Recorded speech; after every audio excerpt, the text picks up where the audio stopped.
Bonjour à tous et merci de nous retrouver sur Corrèze Télévision. On va prendre 5 minutes pour mieux comprendre l'épilepsie avec Bruno Frémy et Stéphanie Philippe. Bonjour à tous les deux.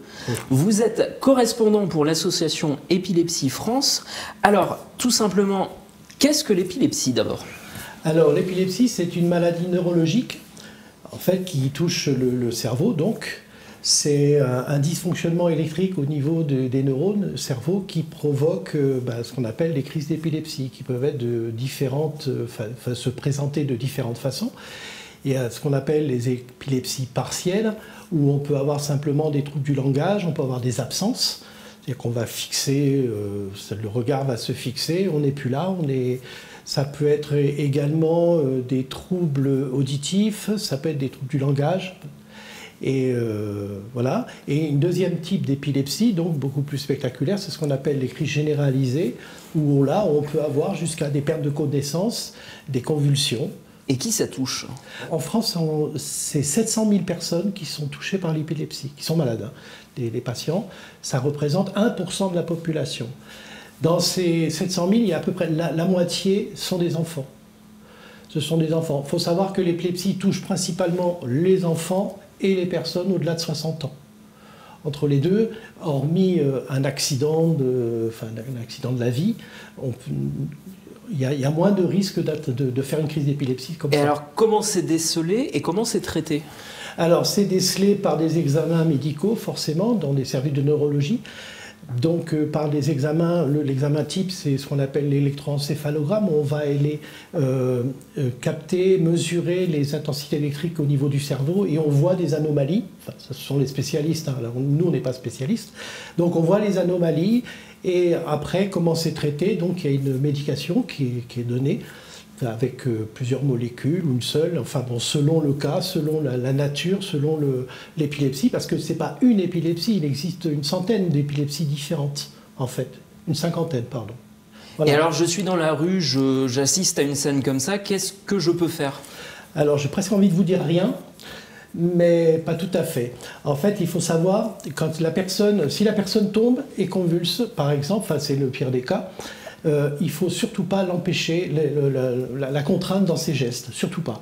Protéger la tête, parce que la tête, des fois, peut balancer, taper sur le sol, ou éloigner tous les objets qui pourraient la blesser, en fait. S'il y a une chaise à côté, une table, on éloigne, et surtout, on ne déplace pas la personne, sauf cas d'urgence, un incendie. Enfin... Dans le cas où on ne connaît pas la personne et qu'on est dans la rue, effectivement, on ne sait pas si... Voilà. C'est pas donc des choses que... Par contre, ce qu'il faut insister sur le fait que si c'est dans la rue, on l'isole, mais on appelle le 15.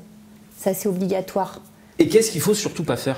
Alors, ce qu'il faut surtout pas faire, ce que tout le monde pense qu'il faudrait faire, c'est empêcher la personne d'avaler sa langue. Avaler sa langue, c'est un terme que moi j'ai appris il y a très longtemps en secourisme, c'est-à-dire quand une personne est allongée sur le dos et qui a perdu connaissance, le bas, la langue va s'affaisser et pourrait bloquer les voies respiratoires. C'est pour ça qu'on met les gens en PLS, pour que la langue retombe de l'autre côté. Voilà, ça vient de là. Mais on ne peut pas avaler proprement sa langue, un épileptique ne peut pas.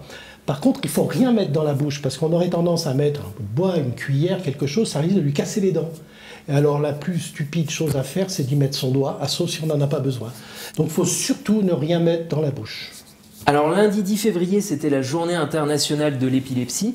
Donc vous avez monté, vous êtes correspondant de l'antenne corrézienne d'Épilepsie France. Qu'est-ce que vous mettez en place, Stéphanie? Depuis 2 ans que nous essayons de monter cette antenne, on a participé aux différents forums associatifs à Malmort et Brive.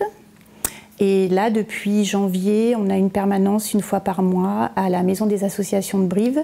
Alors c'est ouvert à qui ces permanences? Alors c'est ouvert aux aidants, aux personnes, aux patients, aux personnes épileptiques.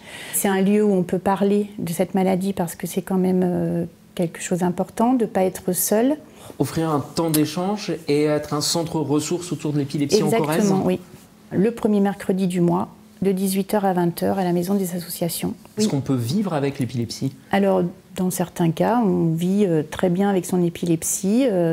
On peut être stabilisé au niveau traitement. On peut avoir une vie d'adulte comme à chacun.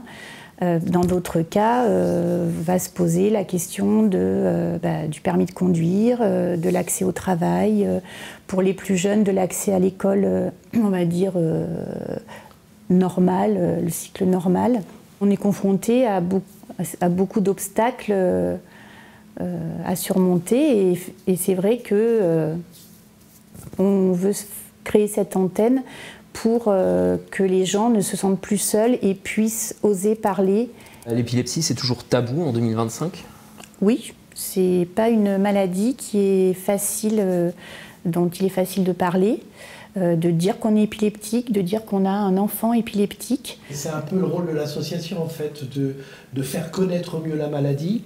Hein, la vie d'abord, c'est très important, faire connaître la maladie pour que les gens n'aient plus peur, n'aient plus honte de dire qu'ils sont épileptiques, qu'ils s'occupent d'une personne épileptique. Et c'est vrai qu'on se rend compte que lorsque nous-mêmes on parle du sujet de l'épilepsie à quelqu'un, très souvent, dans son entourage, il connaît une personne épileptique. Enfin, c'est pas quelque chose qui est si anodin que ça, qui est si rare que ça. Et le fait de pouvoir parler, nous, enfin, les gens, en parler librement, ça permet d'ouvrir, de libérer la parole sur cette maladie qui mérite d'être plus connue. Et donc pour plus d'informations, n'hésitez pas à rejoindre l'antenne locale corrézienne de l'association Épilepsie France. Merci à vous d'avoir répondu à mes questions. Toutes les coordonnées s'affichent, donc n'hésitez pas à prendre contact. Et puis on se retrouve très vite sur Corrèze Télévision.